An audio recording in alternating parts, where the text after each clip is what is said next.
Hello guys, ఇవాళ day 3 of 100 days workout challenge. Same రోజులాగానే sweet potato తిన్నా. నిన్న తెచ్చుకున్నా కదా ఎగ్స్ ఇంకా బనానా. ఎగ్స్తో చేసేపు అట్లా ఆడుకొని అవి వేసేసిన. తర్వాత 2 బనానాలు తిన్నా. ఇక షూస్ వేసుకొని ఫుల్ స్టమక్తోని జిమ్కి అయితే చేసిన. ఈరోజు legs and shoulder day. First అయితే లంజెస్ 3 సెట్స్ చేసిన. తర్వాత జరసేపు లెగ్ ప్రెస్ చేసిన. ఆ తర్వాత లెగ్ ఎక్స్టెన్షన్ చేసిన.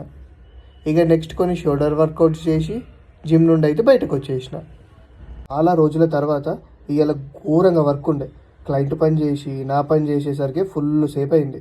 ఇంక ఇవాళ మన కోడింగ్ స్టాల్ వెబ్సైట్లో ఏఎంఎల్ కోర్సు కూడా యాడ్ చేసిన. మీరు ఎవరైనా ఏఎంఎల్ కోర్స్ నేర్చుకోవాలని ఉంటే ఒకసారి మన కోడింగ్ స్టాల్ వెబ్సైట్ని చెక్అవుట్ చేయరు. ఇంకా చాలా అప్డేటెడ్ కోర్సెసే ఉన్నాయి మన వెబ్సైట్లో. ఈ రోజుకి ఇంతే గైస్. గుర్తుంది. నిన్నటి మన పొడుపు కథకు ఆన్సర్ కోకోనట్, కొబ్బరికాయ. ఈ ఇయాల్టి పొడుపు కథ ఏంటంటే దూరంగా ఉంటుంది కానీ చేతికి దొరకదు ఏమిటది. Okay guys, good night. Answer తెలిసిన వాళ్ళు కమెంట్ సెక్షన్లో కమెంట్ పెట్టారు.